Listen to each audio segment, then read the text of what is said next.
Najaf سے علی داد دیں گے، کربلا سے حسین داد دیں گے، اور ایران سے امام رضا داد دیں گے، سامرا سے امام علی نقی، امام محمد نقی، تمام کے تمام ائمہ، تمام کے تمام انبیاء داد دیتے ہوئے نظر آئیں گے۔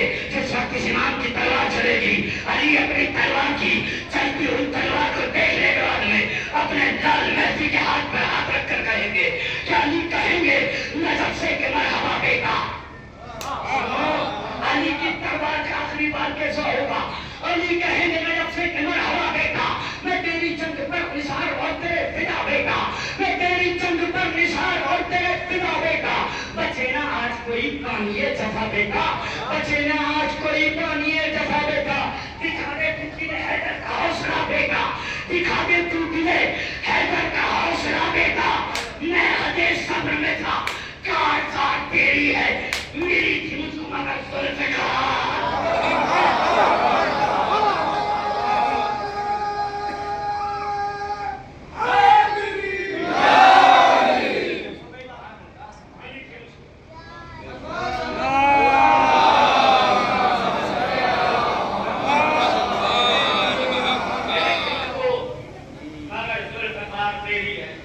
یاد رکھیے گا جب حکومت ہماری ہوگی، امام ہمارا ہوگا، منصب ہمارا ہوگا، تخت ہمارا ہوگا، تاج ہمارا ہوگا، تو اسی سپر پاور کو ہم نے مٹی میں نہ ملا دیا تو ہمیں علی کا غلام نہ کہنے والا۔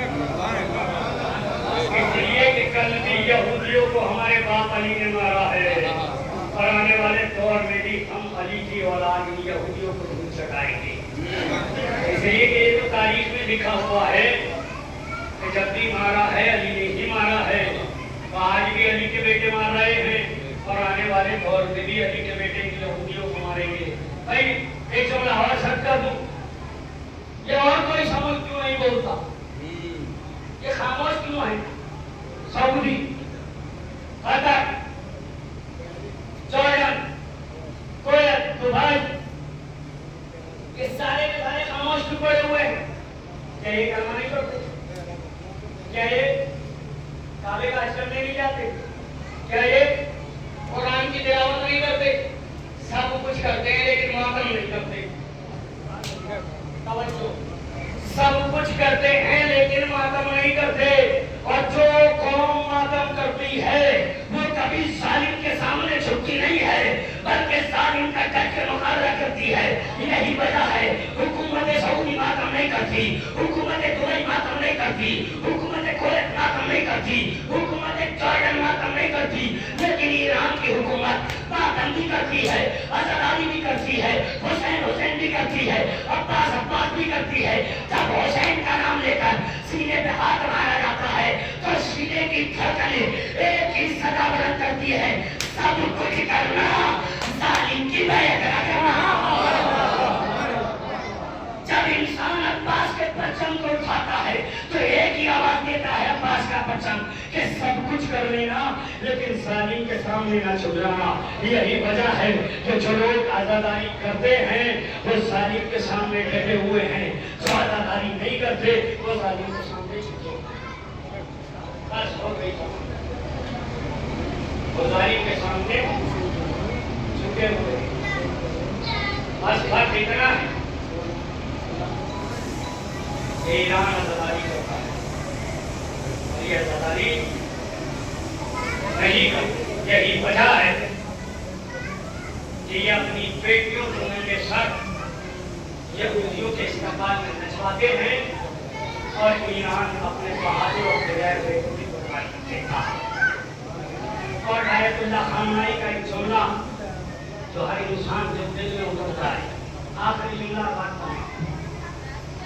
آیت اللہ خامنائی نے کہا تھا کہ جب دلیروں کا خون بہتے ہوئے دیکھو تو سمجھ جانا کسی جدید کا تخت الٹنے والا ہے۔ بہت بڑا جملہ ہے کہ جب دلیروں کا خون بہتے ہوئے دیکھو تو سمجھ جانا کہ کسی جدید کا تخت الٹنے والا ہے۔ اور وہی ہوا کہ جس تخت پہ بڑی شان کے ساتھ بیٹھے ہوئے تھے آج ساری عزت ساری ساتھ چھٹی میں ملا کر کتے ایسی اوقات ہو گئی اور خود آیت اللہ خمینی نے کہا تھا کہ امریکہ ایک پاگل کتے کے مانند ہے، پاگل کتے سے انسان جتنا لشکر بھاگتا ہے اتنا پیچھے کرتا ہے، اور اگر اپنی جگہ پہ ڈٹ کر کھڑا ہو جائے تو پاگل کتا اپنے قدم پیچھے ہٹا دیتا ہے۔ وہی کیا ہے ایران نے، امریکہ کو پاگل کتا سمجھا اور اس کے سامنے ڈٹ کر کھڑا ہو گیا۔ عالم یہ ہو گیا کہ اس کو اپنے قدم پیچھے ہٹا دیا، پیچھے ہٹنا ہو گیا۔ اور سیز فائر سے یاد رکھیے گا، ہم کرنے والے ہو، ہم مرنے والے ہو، ہمارے اندر جذبہ شہادت ٹوٹ کے بھرا ہوا ہے۔ ہم فخر کرتے ہیں جب ہمیں شہادت ملتی ہے، ہم شہید ہونے پر بڑا فخر کرتے ہیں۔ اس کی زندہ دلیل کربلا ہے، مسائل چند اور بات تمام ہو جائے۔ اس کی زندہ دلیل کربلا ہے، جہاں امام مظلوم نے کربلا نے اپنے 13 برس کے بھتیجے قاسم سے معلوم کیا۔ جب امام جناب قاسم نے اپنے آقا سے موت کی اجازت طلب کی، مقتل میں جانے کی رضا مانگی، تو ایک مرتبہ حسین نے آنکھوں میں آنکھیں ڈالی، میرے لال تمہارے نزدیک موت کیسی؟ چند منٹ پڑھوں گا، مسائل پر بات تمام ہوتا ہے۔ جاموں میرے نزدیک موت شہر سے بھی زیادہ شیریں۔ اچھا میرے لال، شہر سے بھی زیادہ شیریں؟ ہاں، لیکن ایک جملہ گاؤ سکتے میرے لال،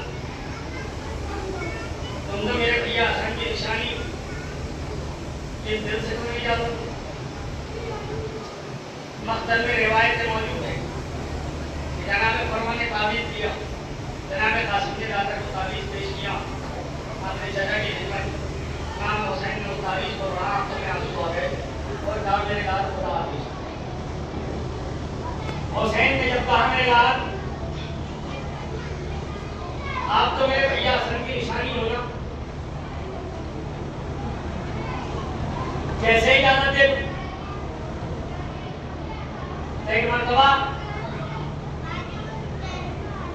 جناب قاسم نے تعویذ کو کھولا اور آقا کی خدمت میں پیش کرتا۔ ان کے گریہ کیجیے گا، بہت طویل مسائل نہیں۔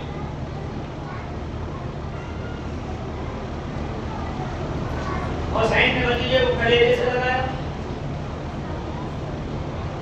دعا دی اور سواری پر سوار کر روایت کے بکرے جناب قاسم میدان میں آئے، بار پر بار کیے، حضرت شامی کا مقابلہ کیا، اس کے بیٹوں کا مقابلہ کیا، بار کرتے کرتے روایت کے فکرے ہیں۔ ایک مرتبہ جناب قاسم جب تھوڑا رکے، جب تھوڑا ٹھہرے تو بھاگی ہوئی فوجیں سے اٹھی۔ میمنہ کی فوج سمٹ کر میسرہ سے آ ملی، میسرہ کی میمنہ سے آ کر مل گئی۔ تمام فوجیں ایک جگہ جمع ہوئی، بڑے بڑے دلیروں نے آپس میں گفتگو کرنا شروع کی کہ دیکھو یہ عباس کا بھتیجا ہے، یہ علی کا پوتا ہے، یہ حسین کا بھتیجا ہے، یہ حسن کا لاڈلا ہے، یہ ایسے قابو میں نہیں آئے گا، مل کر حملہ کرو، ایک ساتھ حملہ کرو۔ روایت کے فکرے ہیں عزیزانو، ایک مرتبہ تمام فوجیں سمٹی، کسی نے تیر مارے، کسی نے تلواریں ماری، کسی نے نیزے مارے، کسی نے برچیاں ماری، کسی نے بھالے مارے۔ ارے جب حسن کا لاڈلا، ارے پھروا کے جگر کا ٹکڑا، حسین کا بھتیجا جب گھوڑے کے پشت پر بیٹھا بیٹھا زخمی ہو گیا اور خون زخموں سے اتنا جاری ہو گیا کہ کہ جسم میں جان نہ رہی تو ایک مرتبہ حسین کی جانب روک کر کے آواز دی، یہ آقا ہوا دیکھیے، آقا مدد کو آ جائیے۔ ایک مرتبہ روایت کے چلے گئے، ارے حسین ارے کچھ دور تو تیزی سے چلے۔ پھر حسین نے آہستہ چلنا شروع کیا کیونکہ فوجوں کا ہجوم تھا۔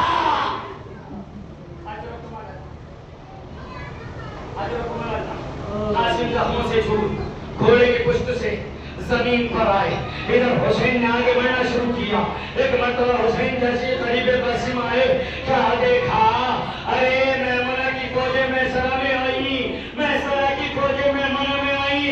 ارے لاش قاسم پامال ہونا شروع ہوا، ارے لاش کے ٹکڑے ہوا میں بلند ہونے لگے۔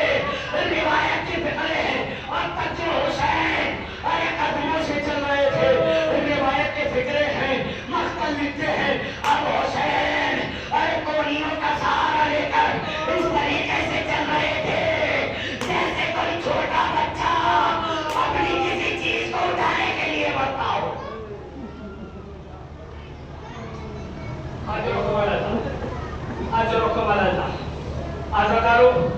کوئی آنکھ ایسی نہ رہے کہ جس میں آنسو نہ ہو، بات تمام ہو گئی۔ امام جناب قاسم تلاشا پامال ہوا، ارے ٹکڑے ہوا میں بلند ہونے لگے۔ ایک مرتبہ امام حسین نے اللہ جانے کس طریقے سے فوجوں کو بھگایا ہوگا، اللہ جانے کس طریقے سے اپنے آپ کو سنبھالا ہوگا۔ ارے مقتل لکھتے ہیں ایک مرتبہ ارے امام نے ابا کا دامن بچھایا، ایک ایک ٹکڑا بیننا شروع کیا، ابا کے دامن میں لاشِ قاسم کے ٹکڑے کیے، ارے لے کر خیمے میں آئے۔ آنے کے بعد میں آواز دی، اے بابی فرما تیرے نال قاسم کی بارات آ گئی۔ ایک مرتبہ زینب کرتی، سکینہ نے سینہ پیٹا، ہائے میرا لال قاسم۔